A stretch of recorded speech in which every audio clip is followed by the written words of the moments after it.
Tengo un pequeñito problemita con respecto a compartir. Yo no sé qué está pasando.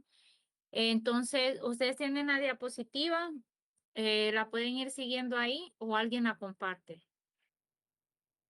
Solo es la última. Ahí se van a centrar todos. Si ya se fijaron, la ciudadanía se encuentra comprendida en los artículos 36 al artículo 43. Em, Como les había explicado en clases anteriores, cuando hablamos de la ciudadanía, esta se adquiere por alcanzar la edad de los 18 años. Y en ese sentido, cuando hablamos de alcanzar los 18 años, este lo que nos concede son los derechos políticos. El artículo 37 ya nos habla cuáles son los derechos del ciudadano. Dentro de los derechos tenemos el de elegir y ser electo, que este ya lo hemos visto bastante en la clase cuando vimos el Estado democrático de derecho y hablábamos de el derecho de ejercer el sufragio, pero también el derecho a ser electo, que sería el voto pasivo. El activo es ejercer el sufragio y el pasivo sería ser electo. El sufragio lo habíamos visto que se encontraba regulado en el artículo 44 y ya vimos cómo debe ser el voto. Con respecto a esto no me voy a centrar porque lo vimos en la primera unidad.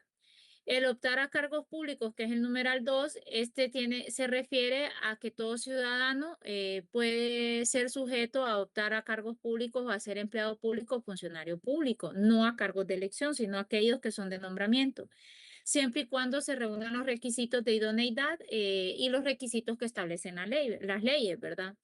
Tanto las leyes ordinarias como las leyes constitucionales.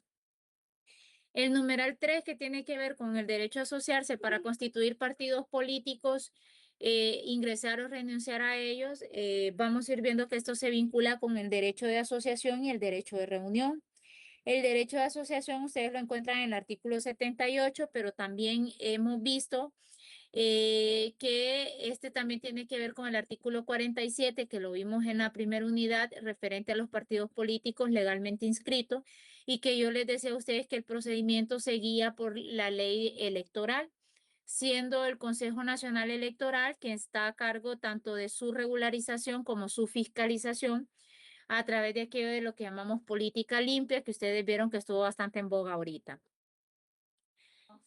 Esto tiene que ver con el poder que tenemos todas las personas de podernos constituir, afiliarnos o separarnos de los partidos políticos de conformidad a lo que regula la ley electoral y siguiendo los procedimientos legales. Luego el numeral 4 nos dice que todos aquellos derechos que puedan reconocer esta constitución y las leyes.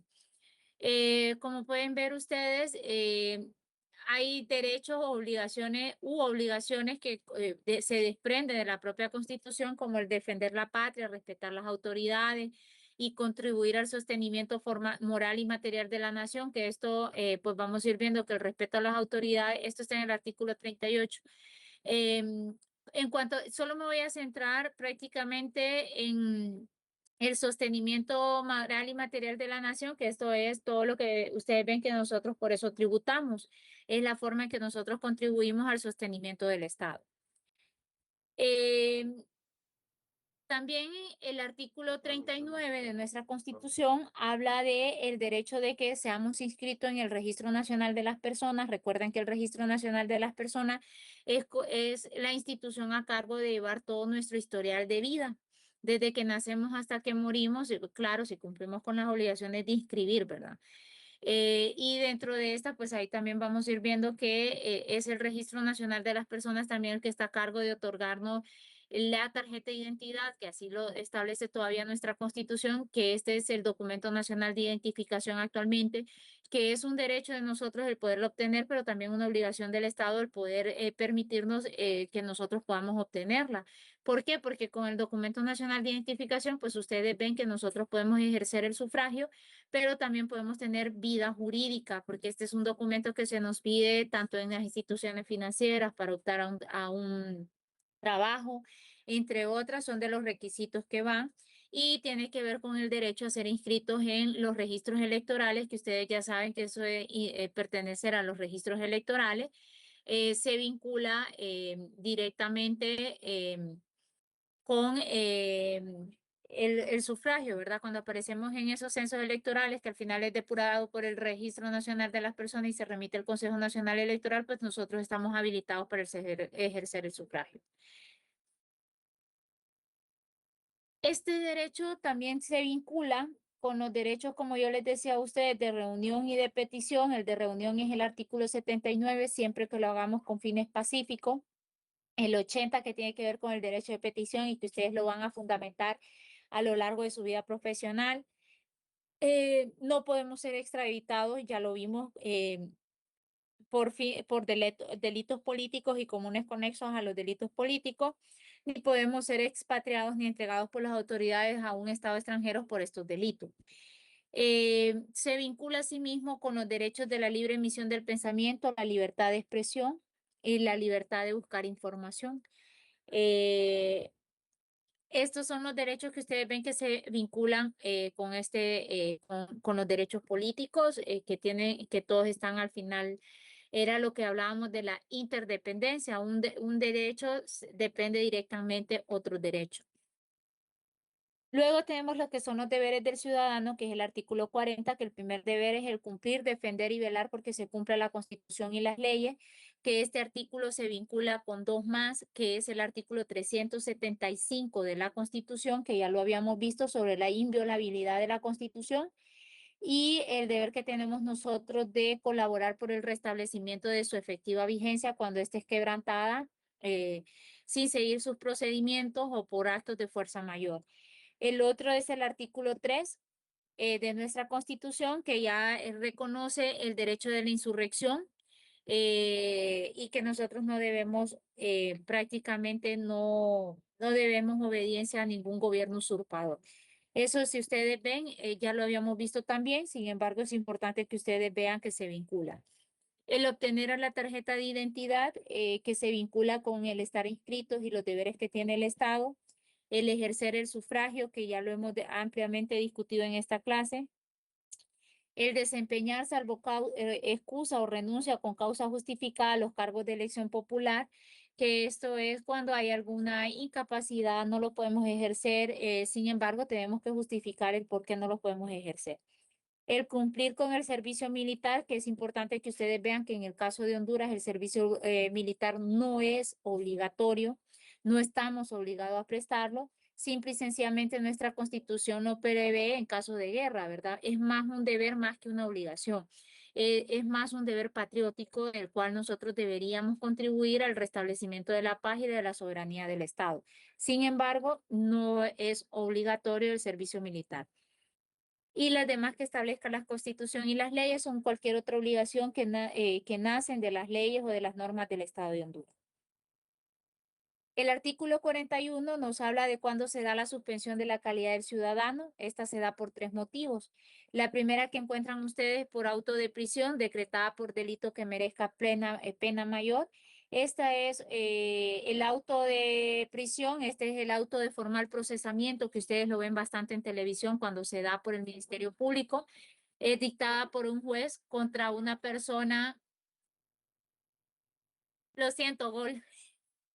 Ya oí un loco gritando ahí, hubo gol. Para los que están poniendo Igual que atención, dice ahorita, ok, ahorita lo estoy viendo también. el auto de prisión decretado por delito que merezca pena mayor debe ser dictado por un juez contra una persona que tiene evidencia de que ha cometido un delito. Esta no es sentencia todavía, jóvenes, sino que cuando hay suficiente evidencia que la persona cometió el delito, ustedes ven que lo que hace el juez es que da auto de formal procesamiento, se priva a la persona de la libertad, es decir, todavía no ha sido condenada, pero está guardando prisión, y como pena accesoria, ya va Cristian. Cristian, ando hasta mi camiseta de Messi, así que respeten, que yo voy a respetar cuando esté Ronaldo jugando. Lamentablemente tengo que dar clases, no sabía que ese partido era hasta ahora. Eh, Sigamos. Cuando hablamos de esa prisión decretada que merezca pena mayor, estas se van a dar cuenta que son penas mayores a 5 años, hay suficiente evidencia, no es sentencia, sino Abogada, acto de formal procesamiento. Dígame. abogada, le vamos a dar permiso que grite los goles, ¿oyó? ¿Para qué? Estoy bien Casi emocionada de grito, estar aquí a la clase. se me olvidó. Casi grito, pero no. Ok, el segundo ítem es por sentencia condenatoria firme dictada por causa de delito. Esto es cuando existen, ya se ha vencido. Recuerden que todos tenemos derechos a ser escuchados y vencidos en juicio. Hasta en ese momento somos culpables. Estas sentencias condenatorias firmes son aquellas sentencias sobre las cuales ya no cabe recurso. Y esta es porque ya se han agotado todos los recursos o que habiendo recursos que interponer, nosotros dejamos prescribir el plazo, es decir, no lo interponemos dentro del plazo establecido. Y como pena accesoria también lleva el derecho, es la suspensión a ejercer los derechos políticos. Por interdicción civil, por interdicción judicial, que esta es la interdicción civil, se regula por el Código Civil. Esto se da por incapacidad mental, sin embargo, debe ser en un juicio civil que se determine la incapacidad mental de las personas. En cuanto a la pérdida de la calidad de ciudadano, esto se basa en el artículo 42. Hay dos supuestos que los debe decretar el Congreso Nacional de la República, que son los numerales 1 y 2. El resto de numerales le corresponde al Poder Ejecutivo, pero ya vamos a ver cuáles son sus excepciones. El numeral 1 y 2 son aquellas que deben ser decretadas por el Congreso Nacional. Este es por prestar servicios en tiempo de guerra a enemigos de Honduras o de sus aliados y por prestar ayuda en contra del Estado de Honduras a un extranjero o a un gobierno extranjero en cualquier reclamación diplomática o ante un tribunal internacional. En este se debe aperturar un expediente circunstanciado, que este es el expediente jóvenes, cualquier expediente que ustedes ven que se apertura, donde se da inicio a la causa, se aportan los medios de prueba y siempre se deben de garantizar las garantías procesales dentro del procedimiento. En cuanto al numeral 3 y 6, el 3 y 6 tiene que ver por desempeñar en el país sin licencia del Congreso Nacional empleo de nación extranjera del ramo militar o de carácter político y por residir los hondureños naturalizados por más de 2 años consecutivos en el extranjero sin previa autorización de poder, vamos a ir bien, sin previa autorización.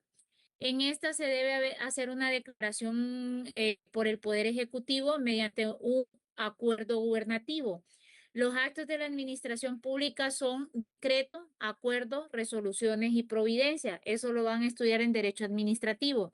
Se puede dar acuerdo, decreto, resoluciones y providencia. Esos son los actos que adquiere la administración pública.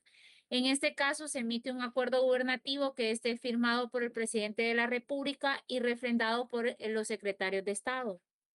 En este caso, lo que van a ir viendo prácticamente tiene que ver por prestar, si ustedes ven, a militares o a prestar ayuda en nuestro territorio. O dos, los naturalizados cuando se ausentan, ya saben que los naturalizados son los extranjeros que han adquirido nuestra nacionalidad y que adquieren que se ausentan del país por más de 2 años. La Constitución ya establece que en este se da la pérdida sin autorización del Congreso Nacional. En cuanto al numeral 4 y 5, que tiene que ver con coartar la libertad de sufragio, adulterando documentos electorales o emplear medios fraudulentos para burlar la voluntad popular y por incitar, promover o apoyar el continuismo o la reelección del presidente de la República, este también es acuerdo gubernativo emitido por el presidente de la República y refrendado por los secretarios de Estado en su ramo. Sin embargo, previo a que se emite el acuerdo ejecutivo, si ustedes ven, se hablan de delitos electorales y el ser delito, primero tiene que haber una sentencia firme. Es decir, una sentencia condenatoria, una sentencia firme sobre la cual no quepa recurso. Los delitos electorales se encuentran tipificados en el Código Penal y en ese sentido es por esta vía, tiene que haber esa sentencia condenatoria previa.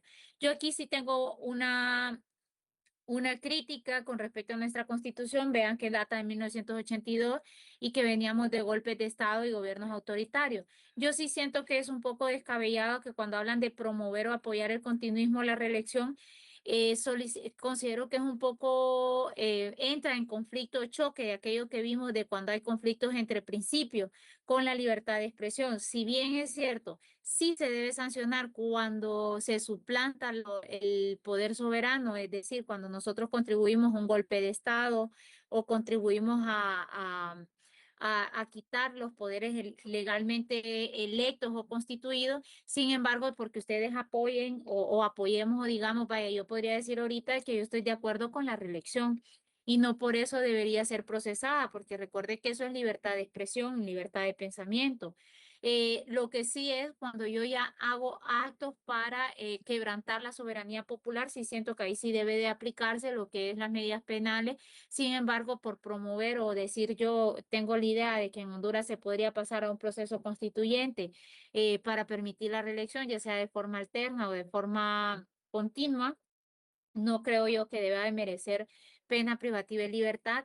Ojo, que no estoy diciendo que estoy de acuerdo, ¿verdad? Solo estoy poniendo el supuesto de que alguien estuviera de acuerdo y que lo quisiera promover, incentivar alguna reforma constitucional a través de algún proceso constituyente que se pueda hacer sin que esto implique que una persona pueda ser privada de su libertad.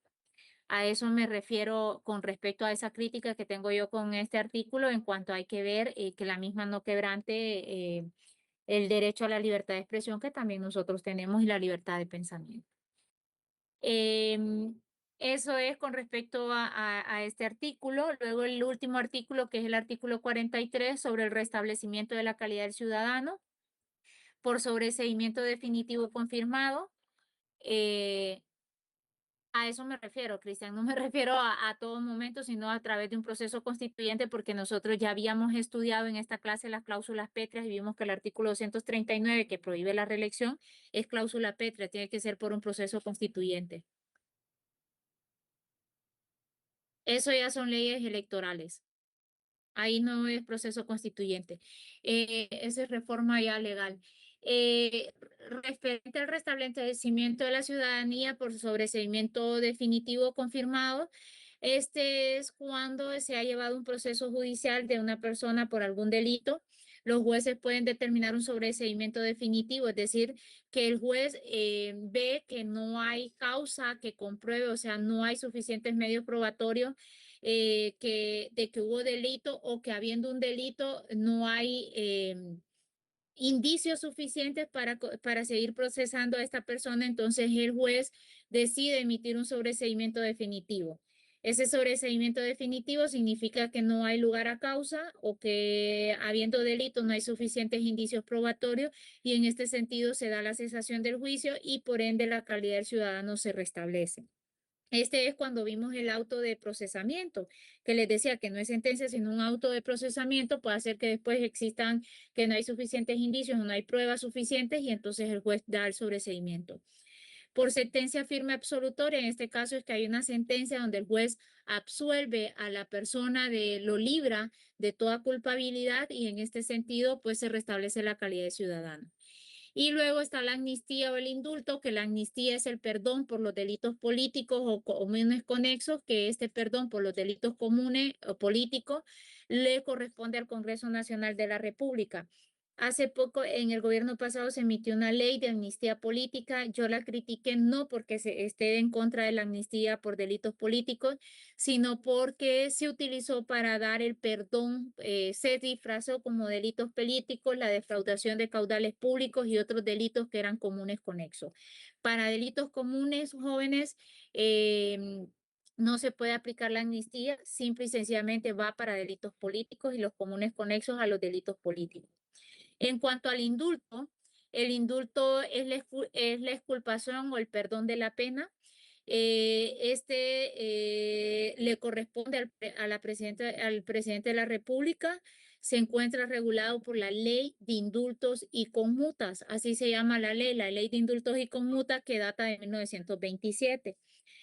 Lo que hay es que la persona fue culpable, pero se da un perdón de la pena, pero ese perdón de la pena debe seguirse. ¿Por qué? Que la persona no haya cometido delitos como ser parricidio, asesinato, infanticidio, robo seguido de homicidio y los aplicables al incendiario. Es decir, si se cometieron esos delitos, no aplica lo que es el indulto. En segundo lugar, es que la persona haya cumplido más de la mitad de la pena o haya sido juzgado cuando ya había transcurrido más de la mitad del tiempo fijado por la ley. ¿Por qué? Porque muchas personas, ustedes saben que se da auto de formal procesamiento, auto de prisión, Y en este caso, cuando sale la condena, supongan que ustedes ya han estado detenidos, privados de su libertad por 3 años. Al momento de emitir el fallo condenatorio, supongan que el juez determine 10 años, se tiene que restar esos 3 años que la persona ya estuvo privado. Entonces, en este caso, suponga que eran 10 y ya se lleva más de 5 años privado de libertad porque estaba en proceso, entonces ya cumplió más de la mitad de la pena. O sea, y cuando ya se condenó ya había transcurrido más de la mitad. Y en el otro, que se haya observado buena conducta durante la reclusión, que esto lo que hay es que la persona hay un arrepentimiento verdadero, y al haber un arrepentimiento, pues ustedes van a ver que el propósito que buscan las medidas es como les digo, la reinserción, ¿no? Entonces, esos son los requisitos que deben de haber: que no se haya cometido parricidio, asesinato, infanticidio, robo seguido de homicidio y las aplicables al incendiario. Que se haya cumplido más de la mitad de la pena o hayan sido juzgados cuando se había transcurrido más de la mitad de esta. Y la otra es que se haya observado buena conducta. Y la última, que no requiere mayor explicación, es que se haya cumplido que el reo haya cumplido la pena. Esto es, que la persona haya sido condenada y al momento de ser condenada, pues él mismo ya haya cumplido la totalidad de la pena. Por ende, al cumplir la pena ya no hay razón de ser de que la persona siga siendo tratada como culpable. A eso se refiere, porque ya recuerden que cuando se cumple la pena, pues la persona ya cumplió con la deuda que tenía con la sociedad, y por haberla cumplido, pues sale en libertad y se le restituyen los derechos políticos. Van a ver ustedes que la suspensión de los derechos políticos siempre se da más que todo como una pena accesoria. Eso es con respecto a este tema. Con esto damos por terminado y mañana abarcamos lo que es la restricción o suspensión de derechos.